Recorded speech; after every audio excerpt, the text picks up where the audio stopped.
a CNBC council member.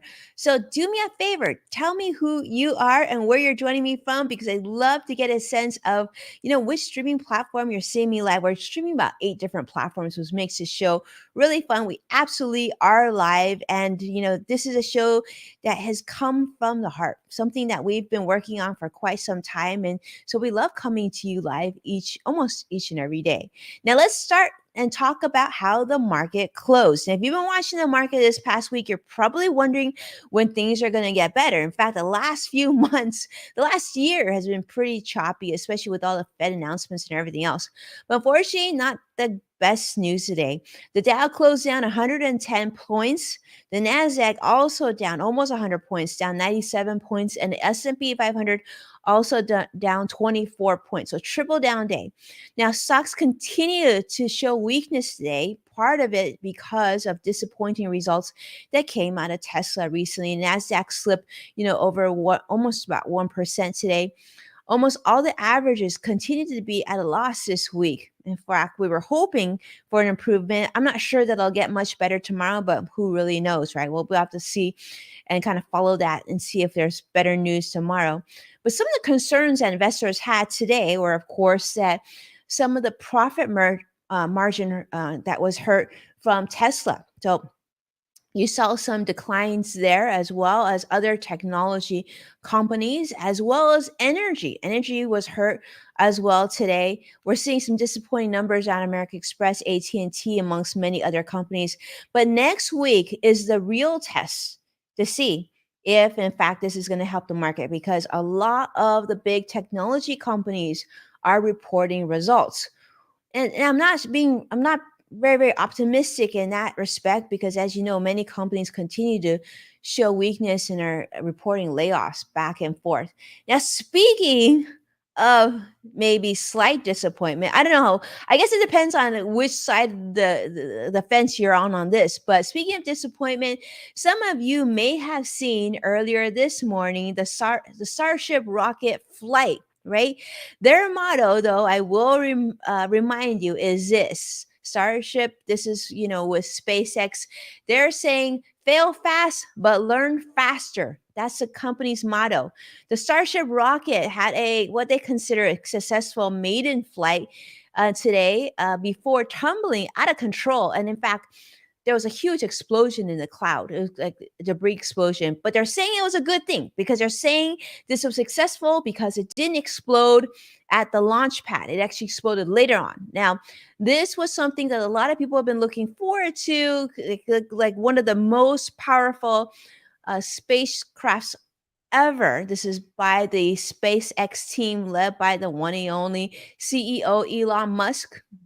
He's CEO of many companies, but also Elon Musk. And so he was very happy. Elon, in fact, went on Twitter, congratulated the SpaceX team, and said that they learned a lot in the last few months. And they're saying they're looking forward to a new launch, and I guess the coming months as well. I guess the engines throttle up to 16 million pounds of thrust, twice the power of NASA's SLS moon rocket. And this rocket climbed straight up before it tilted and unfortunately exploded. So I don't know if you saw that, but if you haven't, you definitely want to go back on YouTube or wherever else you catch videos and see the replay, because it's pretty exciting to see. No matter how you look at it, it is certainly a big feat of engineering genius there. So it's always fun to see what's happening. Whether you like Elon Musk or not, we got to give it up. SpaceX did an incredible job. Very, very big launch there. And even NASA has been watching this very carefully too, and really and it gave a lot of encouragement to the SpaceX teams as well. Now, speaking of things that are flying and speaking of things that buzz around, we got to talk about other news today that was shared out of Buzzfeed News. I know this is crazy. Now, for those of you who follow BuzzFeed.com, you're familiar with the word, familiar with the company name, you know that BuzzFeed has definitely made sort of like that modern day level of journalism, right? And that I know in the past it was like certain older publications, but BuzzFeed has certainly become a go-to for the next generation in terms of news announcements, media, and whatnot. But interesting enough, BuzzFeed News has just announced that they are actually going to be shutting down, and they're going to be laying off 180 of their team, of their staff members. Now, the BuzzFeed CEO Jonah Peretti announced in a memo today that they was shut down and because they just couldn't make a profit. This is resulting in that layoff, and it's a 15% of their company workforce across all BuzzFeed News and other divisions. Now, going forward, what's going to happen is BuzzFeed will now focus its efforts on HuffPost. For those of you, who are familiar with HuffPost, the Huffington Post and whatnot, this was acquired from Verizon in 2020. This is their flagship, one of their flagship products, in addition to BuzzFeed.com, which will still continue to stay operational. So they admitted that they sort of overinvested in BuzzFeed News, and they're citing reluctance to accept that large social media platforms wouldn't be providing the distribution and financial support enough to support this sustain premium free journalism. So for those of you who have local newspapers or follow national news, this has been a constant challenge, right?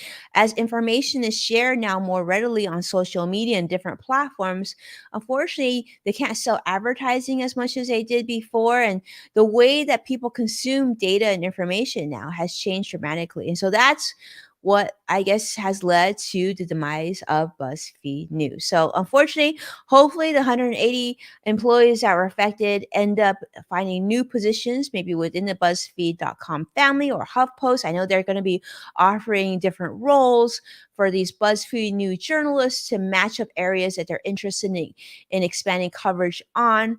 But yeah, just another bit of news that unfortunately wasn't the best, but it is what it is, right? It is what it is. Now, on other news that I thought was interesting for those of you to pay attention to is the matter of credit card debt here in the United States. Believe it or not, credit card debt continues to be a major issue, even after we're sort of we've been in the pandemic for a very long time. But as things started to get better, people were going to things back to normal, right? Spending again, traveling again. But no, credit card debt still a huge problem, especially for the big US banks here. $3.4 billion problem, in fact. Now, this includes problems for banks such as Bank of America and other major banks there that issue credit cards, I should say, like Chase and Discover, Amex. And so basically, the four biggest US lenders actually had to write off $3.4 billion in bad consumer debt. And in fact, this was just in the first 3 months of 2023. We've seen a 73% increase of bad credit card debt compared to previous times. So this is really interesting because we thought that things were getting better with the pandemic. Obviously, based on what we're seeing in credit card debt, that's not the case. So, just so you know, although you want it to be over, we want the pandemic to be over, if we look at financial numbers, we can tell that people are still struggling to make ends meet, still be able to pay for things, and maybe, just maybe, I don't know, there are cases where people are maybe spending too much compared to what they earned, and that there still needs to be a lot of work as it pertains to credit card debt and consumer debt. And really, this just goes to show with the sky high inflation numbers and the Fed increasing interest rates that there are still reasons to consider that what things need to be changed? Do we need to do more financial education? Does income need to get higher? Does expenses of what people are spending need to decrease? And maybe it's even a combination of all those things. And let's just wrap that with another layer of the need of financial literacy and teaching good financial habits in the classroom so that, Americans can maybe have more information and better decision making in their financial decisions. But nonetheless, I'm sure inflation isn't helping this at all. So this is certainly a concerning number. So hopefully those in Washington D.C. are paying attention, because I do think that we need to get a handle on credit card debt for sure. All right. Now, next next story. Unfortunately, I don't have a lot of good stories today to share with you. I see Theodore joining us on LinkedIn Live. Welcome to the show. It's great to have you here. Vicky is joining us on Facebook Live. Wow, a lot of people joining us all different platforms today. It's wonderful. Don't be shy. Let us know how you're doing and, of course, where you're joining us from today. Geography is always really interesting to see where our viewers are from. Thank you so much for being here. Okay, so here's another topic. I figure I know a lot of people, in fact, are getting married this weekend, this month. I have a good friend, Jessica. Congratulations on your wedding in the next few days. Congratulations, you. Well, if you're going to a wedding soon, maybe you're getting married soon, this news might be of interest to you. And this is the company of David's Bridals. Now, if you've ever been married, or you've gone to a wedding, or you've been part of a bridal party, you know David's Bridals. In fact, they sell 1 out of 4 brides their dresses. Well, unfortunately, this company is filing Chapter 11. It is the largest bridal retailer in the United States. They sell bridal gowns, they sell bridesmaid dresses, and other formal wear. Unfortunately, they are going Chapter 11. And despite the recent rebound of weddings past the last few years of the pandemic, with COVID-19 being a big issue, and even with, CDC saying that things are getting back to normal, unfortunately, it doesn't look like it's enough to keep nearly 300 stores of David's Bridals and website operating at full capacity. So, unfortunately, they're going to honor gift cards, which is a good news. They're going to honor gift cards, returns, and exchanges. But if you're looking to get married, or you have one of these gift cards, you definitely want to act on this news. The company has around 10,000 full and part time employees, and it says it's going to be laying off over 9,000 of those workers. So, what's going to happen the next channel, we don't know, but they've been in business. I guess they started in business as a single bridal salon in Florida in 1950, but that unfortunately looks like it's going to change. Bankruptcies are piling up, unfortunately, in many retailers. You probably have heard of Bed Bath and Beyond going bankruptcy and everything else. So this is the retailer's second bankruptcy in 5 years, and it suffers severe liquidity constraints. So sad to say, hopefully, someone can go in there, help things out, because I know there's a lot of brides out there who depend on David's Bridals and probably would depend on them in the future as well. So that's the news for today. I wish I had better financial news for you, but it is what it is, right? Theodore is saying they will probably restructure, close stores, and go mostly internet. That seems to be the trend. I think this is like brick and mortar stores. A lot of stores are going in direction, have been going that direction for many, many years now. But I ask you this, for those of you, I mean, I remember when I got married, I had to try a lot of dresses on before I decided on that final dress. So it'll be interesting to see if people adopt to buying and trying on wedding gowns virtually. Does it work as well? Will it work? Will that business model work? I think it has to, right? Because it is what it is. Like Vicky is saying, like a good wedding. Wedding, congratulations to a happy couple. Yes, absolutely. For those of you who are getting married in the near future, congratulations to all of you. We are really happy for you. Hopefully, you have your dress already picked out. I think things will just evolve. Things will evolve, and we'll just have to follow it as closely as we have always.